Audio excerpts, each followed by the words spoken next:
Ja, som titeln kanske avslöjar. Ja. Så har vi sålt huset. Ja, det är sjukt. Ja, men det är en märklig känsla.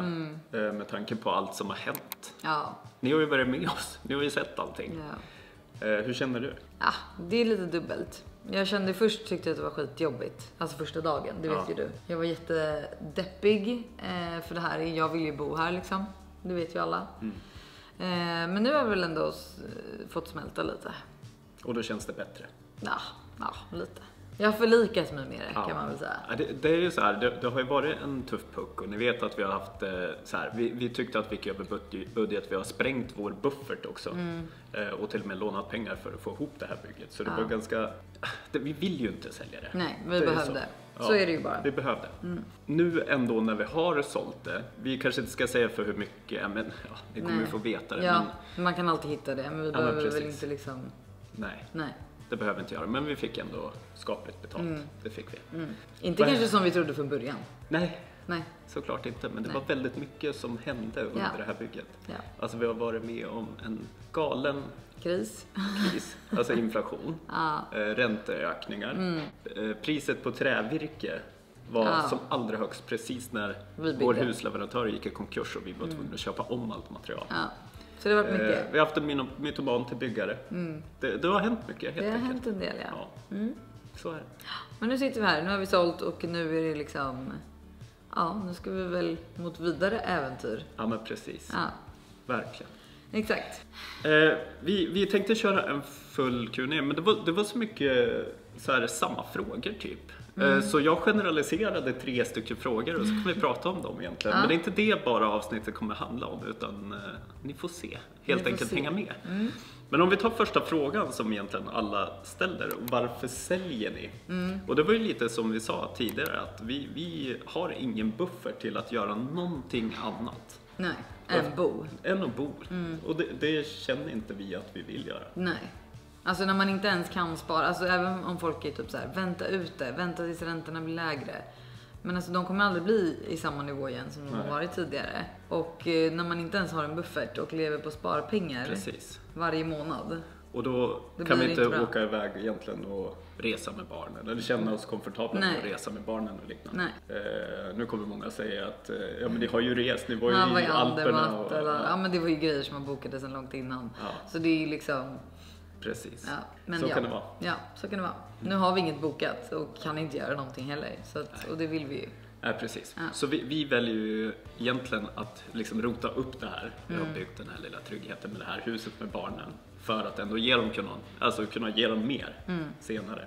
Men vi får liksom levla ner boendet. Ja, det är väl helt enkelt det. Ja. Och det är det jag inte gillar, men what to do. Ja, men precis, du har fått ganska mycket kritik över det här. Ja, just det. Det här avsnittet då vi var och kollade på ett hus och du bröt ihop egentligen totalt. Jag vet, men då kan man ju också säga då så här att vi hade ju precis typ sålt när det där var, vilket ni inte visste. Jag var ju rätt nere. Ja, det var samma dag. Ja, det var samma dag. Ja. Jag var rätt nere och första huset vi liksom åker och tittar på känner jag bara att jag kan inte, alltså det går inte. Och jag fick väl panik. Det var ju ruttet också. Det var ruttet, det var, alltså det taskigt att säga, men det var besiktningsprotokollet inte bara blinkade rött. Ja, så att ni måste ju också, vi har ju inte filmat det vi var inne i, så det är inte så att jag går in i ett vanligt Svenssonhus och sen bara, hur kan man bo så här? Det var inte det jag menade, och alla får väl bo på sitt sätt. Alltså vi har väl också bott i ställen där det folk... Det de menar är ju egentligen att folk skulle kanske drömma efter att köpa det huset just i Nacka, liksom, att folk har den drömmen att göra det, och så kommer du att bärsa ner på det. Ja, men vadå? Då kan man ju säga så på alla. Ja. Alltså det är som en miljardär skulle ju bara... Komma hit och kolla liksom. Exakt, alltså så kan man ju inte hålla på och jämföra det. Nej. Men jag fattar kritiken 100%. Och sen var det väl mer också så här, prata så inför barnen. Ja. Men alltså mina känslor är utanpå. Jag pratar så. Ja. Och de vet det. Och så här, de får väl bilda sin egen uppfattning. De har ju dig i alla fall som är lite mer low-key. Ja, men jag fick en känga också. Fick du en känga? Ja, jag fick en känga också. Även på samma grej. Jaha, du också var så? Ja, precis. Ja, då så. Skitsamma, det blir som det blir. Jag känner bara att så här, man måste inte vara så seriös i allting hela tiden. Nu är det där känslan ni får se. Så här, okej. Det är ju inte hela jag som är sådär. Jag kan väl också vara positiv när jag ser något hus som så här, vi ser en möjlighet i det här, renovera alla. Det gör det? Ja, 100%. Men just i det huset vi var i, just i det mindsetet jag var i då. Nej, då såg jag ingenting. Och du såg inte heller potential att renovera det där huset. Nej. I alla fall inte för oss. Säkert för någon annan som kommer och river skiten och bygger nytt. Ja, 100%. Men nej. Så det är väl typ svaret på det då. Jag vet inte riktigt vad jag ska säga. Nej, det är helt rätt. Det tyckte jag var bra svarat. Bra, skönt. Och vi tar den här lite kort, men vad är det bästa med att bygga?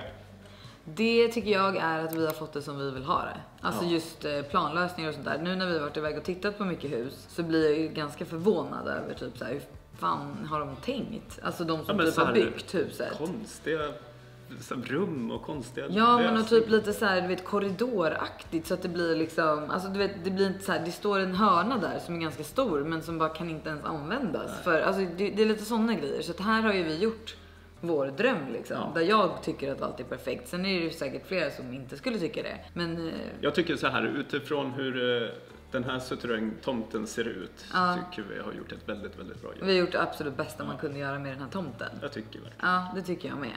Och så här, det är väl typ det bästa skulle jag säga. Du får som du vill ha det. Ja. Från grunden, så här, vart ska badrummet, alltså allting sånt. Just nu med det här, när man hittar ett nytt hus. I Sverige är det inte vanligt att ha till exempel badrummet i anslutning till sovrummet och ett eget badrum. Nej. Tycker inte jag. Alltså det är inte så många som kanske har det.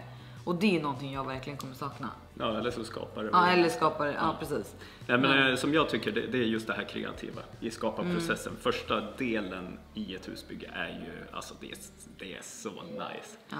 Fan vad jag går igång på det. Och sen, jag väver in den här frågan, det värsta. Och det är kontakten med oseriösa entreprenörer. Det finns ingenting värre. Usch alltså. Fy. Det är en nackdel. Men samtidigt så är det väldigt bra att ha seriösa entreprenörer. Ja, 100%. Det är bra. Och vad kommer vi ta med oss till nästa hus i form av material? Vi pratar ju om renovering eller liknande. Liksom. Jag vill ju typ copy-pasta huset. Jag är ju jättenöjd med färgerna. Jättenöjd med golvet. Alltså färgen, då har ju vi kan ju skriva allting där nere. Så att ni verkligen har det samlat. Dektonskivan också. Dektonskivan älskar. Alltså vitvarorna också neff. Jag tycker de är skitnice. Sen är det ju säkert inte möjligt att vi kan ta allting liksom till nästa hus. Vi kan inte göra om, alltså, men hade jag fått välja så hade jag är ju nöjd med allting. Jag skulle inte säga att jag är missnöjd med något. Nej. Golvet älskar jag också. Det finns dock inte längre, va? Exakt samma kulör. Nej, inte exakt samma. Nej, inte. Men de har ju flera olika. Bjälling, golven. Precis. Du då? Nej, men som allt du nämnde egentligen. Jag kommer ta med min våning också. Ja, såklart. Och där har jag också fått massa frågor. Jag vet inte om jag säger det otydligt. Men alltså VAUNI. Och ni, alltså, gå in och googla. Den heter Globe. Globe. Vauni.se. Våni. Ja, jag säger Våni. Men då blir det också svårt hur man stavar det. Alltså, så här, men precis. Vauni. Fast Våni. Precis. Men den tar vi med oss. Det här under armen. Även om den är skittung. Alltså. Men den tar vi med oss. Det är det som är nice med en sån grej. Alltså att den sitter inte fast. Vad mer tar man med sig? Nej, men allt som är löst kommer jag ta med. Lite löst. Ja, lite löst. Den sitter den här lite löst ändå. Jag tror att jag tar vår italienska panel också. Ja, den bara river vi loss och tar med. Nej, men vi tar väl med alltså, som vanligt det man tar med. Alltså, så. Precis. Och nu då, Mickis? Vad gör vi nu? Ja, nästa fråga är vad händer nu? Och det är ingen som har ställt utan det ställer jag till oss. Ja, men det är väl ingen som vet. Vi kollar, vi öppnar för förslag, vi kikar runt. Och du vill ju gärna bygga igen. Så. Jag vill bygga igen. Ja, du vill bygga igen såklart. Och det vet jag att ni vill också. Jag vet ju inte om jag är riktigt med på den här idén. Jo, det är du. Nej, alltså nej, jag vet inte. Men så här är det. Nu har vi varit runt och kollat på 10 stycken hus ungefär. Och då har vi både kollat på hus som man kan flytta in i, göra mindre renoveringar för att ändå det ska kännas okej. Och bara för att känna efter då kommer vi inte till våra områden som vi tycker om. Nej. Det gör vi verkligen inte. Sen har vi kollat på riktigt renoveringsobjekt. Inte aktuellt. Där du har stått och gråtit lite. Då blir det lite för maffigt. Och vi har inte hittat någon bra stomme att börja bygga det här bygget på. Tyvärr alltså. Och det är fortfarande inte nice tomt. Så det blir liksom inget av någonting. Precis. Så jag är helt övertygad om att vi ska bygga igen. Det är det bästa vi kan göra. Nu har vi gjort det en gång. Gör vi det 2 gånger så kommer vi ha dubbelt så bra. Gör vi 3 gånger så blir det trippelt så bra. Ja, men du, om vi bygger igen, då är det fan min sista gången jag bygger ett hus, kan jag säga. Jag gör det inte sista gången det här sen ni med. Nej, men jag gör det inte igen. Nu sista är det, gången det här seklet. Då får du hitta en annan fru, kan jag säga. För det här är sista huset. Så då blir det en helt ny serie. Vägen efter skilsmässan. Ja, precis. Nej, men vi tittar på det. Men och nu har jag luskat fram lite. Så vi kommer att åka och kolla på en tomt här nu. Ganska snart. Och jag kommer ta med mig Andreas från Bra med bygg. Och titta på den här tomten som jag har luskat fram. Ja. Det gör vi. Det gör vi. Så vi gör det på en gång. Ja, men det tycker jag. Absolut. Bra. Kan inte det bli lite spännande? Jo. Och jag bygga ihop. Hitta ett hus vi hyr. Det blir bra det. Det blir bra. På något sätt blir det bra. Det blir väldigt bra. Så mycket. Så. Varför var jag tvungen att köra din bil? Nej, jag vet inte. Jag skulle sitta och kolla kartan och... Ja. Riktigt bra. Nu är vi framme på... Och nu är Andreas här också. Ja, gud vad skönt att ha honom här. Det är faktiskt väldigt skönt. Nice. Det känns tryggt att ha Andreas med i gänget. Hur känns första så här? Jo, men jag gillar det. Området? Ja, älskar området.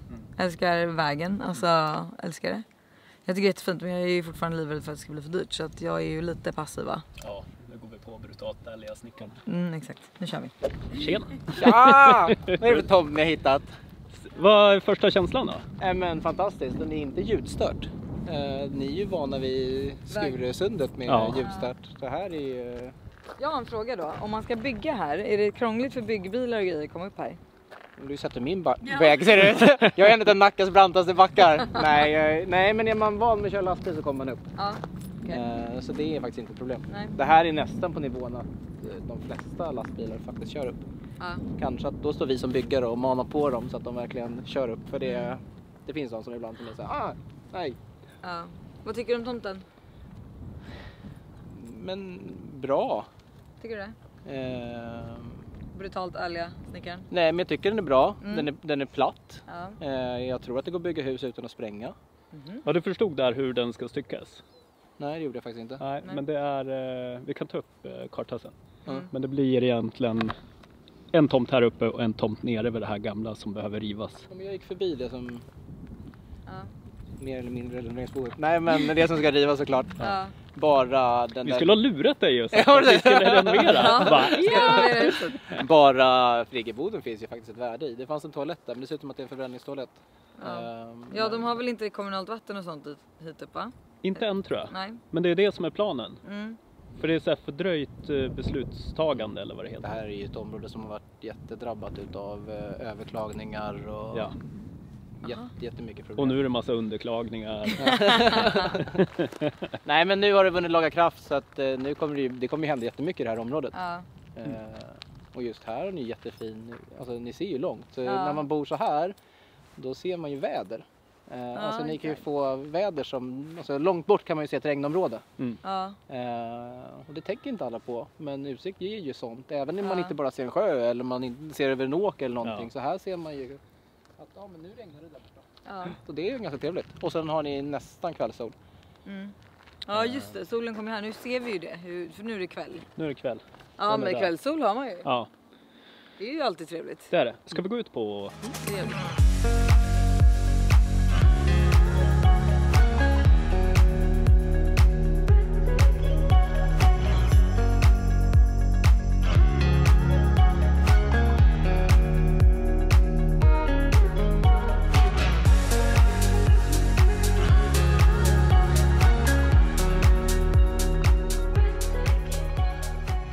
Alltså en sån här tomt är ju möjlig att bebygga utan att spränga. Så är det, även om man tänker sig att det finns någon klack eller någonting. Det kanske är så att man spränger det med krut. Men den är relativt flack. Sen kanske det inte är så att man ställer ett kataloghus här. För att man vill ju anpassa tomten från vart ni kommer in. Med infart, vart solen är, vart utsikten är. Men jag är ganska förberedd på att rita mycket själv. För jag hittar aldrig kataloghus som jag verkligen så bara... Det första huset jag byggde själv 2008 och sen gjorde ett hus 2010. På den tiden var det inte lika liksom lätt att hitta hus på nätet. Men då beställde jag hem kataloger. Så satt jag och rev ut sidor. Så men liksom precis, det var så jag gjorde också. Men så tar du bits and pieces av... bygga igen? Ja, ni har ju gått över eran budget på det ni byggde. Men ni har ju haft en väldigt låg budget. Sen generellt sett går ju alla över budget. Och det är för att mänskligheten är optimister. Ja. Jag träffar inga kunder som inte är optimister. Och byggare är optimister. Men vet man det... Men jag är inte optimist längre. Nej, men pratar man med Jens så är han fortfarande lite optimist. Han är sån brutal optimist. Men hur kan du säga det? För nu när vi pratar om det här, vad vi ska bygga och sådär. Då räknar vi på det pris vi har byggt för nu. Ja, och det är väl det som är skillnaden. Och all skit har hänt oss, känns det som. Ja, det har ju det. Nej, men förlåt, men går ni, jag menar jag kommer inte ihåg nu vad vi räknade på tidigare, men vad ni hade byggt för per kvadrat. 1 miljard. Ja, men går man ut på nätet och läser mycket, då står det att det går att bygga för 25-30 000 per kvadrat. Och det är klart att många privatpersoner då går på det. Ja, det går att bygga Lego. Ja, men det går att bygga. Man kan beställa ett Älvsbynhus för mycket mindre. Smålandsvillan och liknande. Men så fort man börjar göra lite mer custom och inte ha samma linproduktion som de har, då drar det iväg. Ja, visst. Men har man det beaktande och vågar då ta en byggare som liksom ruskar om kunden och säger att men vet du, det här kommer dra iväg. Vår målsättning kanske att vi ska gå 500 000, alltså vi räknar över. Och står man och jämför två byggare då är man såhär, varför ska vi ta han då? Han är mycket sämre. Han säger ju att han bygger jättedyrt. Men jag tror att man behöver göra det. För tittar man på simhallar som går över budget, tittar man på allting och tar det i beaktande, då är det naivt tycker jag att tro att man bygger ett hus helt plötsligt. Och när det står 2 byggare, jag blev uppringd av en kund i förra veckan. De hade ritat ett hus på 168 kvadrat, går till en arkitekt, säger vi har en budget på 4,5 och han ritar ett hus för 7 kanske. Han ritar huset för 4,5. Nej, men det är ingen arkitekt som gör det. Jag har pratat nu med Paul Ross som några har varit och tittat på. De liksom, det drar iväg. Ja, det gör ju det. Så att, och speciellt om du ska börja lyssna så här, vi vill ha det här, vi vill ha det här. Liksom. Ja, men ska du inte rita in det då? Ja. Då måste ju du, brutala snickaren egentligen, stå där och bara hold your horses. Ja. Och det känns liksom som att vi har råd med typ ett skal. Inga väggar. Alltså förstår du, det är så jag känner. Men jag tror att man får dra ner, dels får man dra ner på kvadratmeter. Sen får man inte glömma tomt. Jag menar i det här fallet behöver ni ha lite, om ni ska ha gräsmattor så vill ni fylla. Alla människor lägger för lite på tomten. Ofta så kan man se ett nyproduktionsområde att de har stryker på foten på garaget och uppfarten. Och sen får vi en förfrågan x antal år senare. Och så bara, vi bygger ett garage. Ja, då kommer vi och gör ett garage åt dem. Och så frågar varför pratar du inte med den snickare som byggde hus då? Nej, då är de ovänner för de är ja, mycket garanterat. Men så är det. Men det är kanske så vi skulle tänka nu också. Att du gjuter och förbereder för garaget, men du bygger inte. Nej, men och sen tycker jag att man ska dela upp saker till etapper.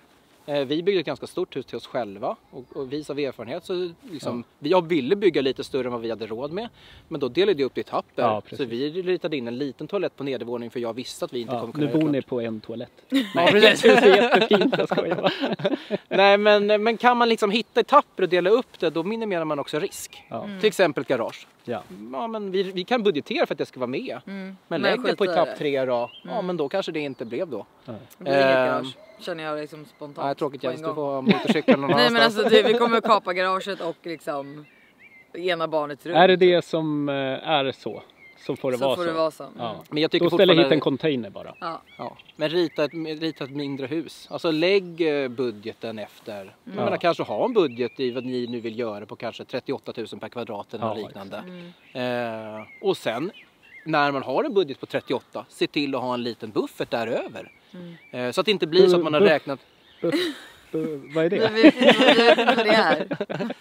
Nej, men när man gör budgeten då borde man ha... Jag skulle säga att går man med liksom en byggare som inte är så transparent som vi är när vi gör en offert. Då talar vi om att den är jättedetaljerad. Det kanske är på ett hus är på 400 rader Excel. Jag säger fortfarande att det är en estimering. Och sen har vi övriga poster.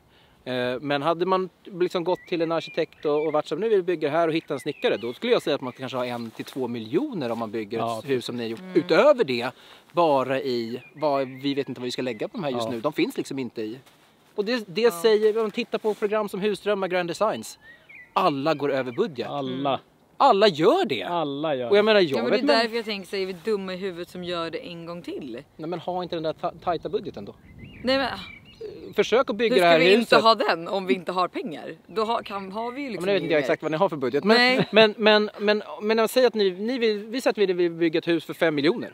Ja, men börja då. Ta 5 miljoner genom, säg 40 000 per kvadrat. Ja, då blev det så här stort. Jag bor på 50 kvadrat då. Ja, precis. Jag fick en friggebod där ute. Toppen. Ja. Nej, det där får vi gå igenom sen. Först ska vi köpa en jäkligt fin dyr tomt. Ja. Vi kan tälta på tomten. Och drömma. Ja, hur sammanfattar vi det här då? Ja, men tummen upp. Bra. Ja. Mickis var lite orolig för att den inte är platt, men jag tycker att den är ganska platt. Generellt, lyssna inte på Mickis. Det blir bra, hon behöver lite tid att vänja sig. Ja. Så är det med allting. Det är ju så. Hon kunde inte förstå det här huset som vi byggde, hur det skulle kunna bli bra. Nej, nu vill hon inte flytta. Nej, men det är väl... får man igenom styckningen och att allt går vägen, så är det ju helt klart en köpvärd tomt. Ja, jag tycker det också. Men då kommer jag att kolla upp lite mer och se egentligen hur det blir. Ja. Det är sammanfattningen. Men det är kul att vi är igång och kollar lite. Ja, men det måste ju finnas fler tomter man kan titta på. Men jag tycker det är jättekul att följa med. Ja, verkligen. Jag gillar hur det går snabbt i svängarna. Ja. Ja, men tack ska du ha. Tack! Säger du, Mickis? Ja, vad säger man? Fint. Älskade det. Men det är ju synd att allt ska vara så jävla dyrt. Ja. Det är ju bara det. Man önskar inte bara flödade in pengar. Ja. Men jag och Andreas kommer att räkna på det där, hur det faktiskt skulle bli. Men på den där tomten är det tyvärr väldigt snabba puckar just nu om vi ska ha den. Ja, och snabba puckar jobbar inte jag med just nu. Nej. Det har jag lärt mig. Ja. Snabba bollar. Snabba bollar är inte min grej. Jag tar det väldigt slow. Tänker efter. Alltså det måste vi göra. Ja. Inga mer snabba puckar. Alltså du köpte den här tomten över en öl. Alltså jag känner att så här, vi har gjort det där. Det är inga snabba puckar som gäller nu. Nu är det eftertänksamhet. Fluga. Det är fan nackdelen med sommaren. Flugor är skit. Usch. Nej, men nu är det eftertänksamhet som gäller. Så är det så att någon bara, du måste bestämma dig nu. Ja. Då tar man inte rätt beslut. Man gör inte det. Då får man chilla och så bara, nej, då var inte det menat. Det var inte meant to be. Du måste börja tänka lite så också. Eller? Du kliar i huvudet nu. Nej. Kör vi. Nej, för du är så nu för kör positiv. Vi! Kom igen nu! Alltså, nu kör vi! Jag älskar att du är positiv i alla avseenden. Förutom just det här. Jag tycker att du borde vara lite mer pessimistisk. Till vadå? Realistisk. Eller ser möjligheter. Ja, men se ibland. Hade man varit som ibland dig, the bumps också. Ja, hade man varit som dig, då hade man suttit fast. Man hade bott i samma hyreslägenhet resten av ditt liv. Och jag hade sovit jävligt gott på natten också. Hade du det? Det tror jag. Med dina 18 katter. Varför ska jag ha 18 jag vet katter? Inte. Det kändes bara som att det skulle vara du. Alltså det är inte något fel att bo i en hyresrätt. Med 18 katter? Jo, med 18, det är helt fel. Ja. Men bo i en hyresrätt hade jag lätt kunnat gjort. Ja. Jag har inga problem med det. Jag vet inte vad det är, men jag vill ju bygga igen. Jag vet att du ville, och jag är livrädd. Att det ska bli bra igen. Det blev ju bra. Ja, men det, som jag sa till dig, sömnlösa nätter, det har varit jättetufft, jättejobbigt också. Du måste tänka på det. Det är inget enkelt beslut. Det är lugnt, nu kan vi det. Riktigt bra. Alltså, hörni, jag vill skicka ut en sak. Vi letar tomt, och hus i Nacka, var som helst i Nacka egentligen. Mickis vill helst inte till Kummelnäs. Nej, inte så långt bort. Jag vill helst vara liksom innan bron. Ja, men allt egentligen. Och finns det gammalt fritidshus, tomt. Helt enkelt. Hojta till! Ja, skriv till oss. Vi kollar jättegärna. Det gör vi. Det är lite stress också nu, känner jag. Det är lite stress. Men jag är ganska övertygad om att vi kommer hyra, köpa tomt, bygga. Nu kör vi. Härligt! Ja. Hej då! Hej då!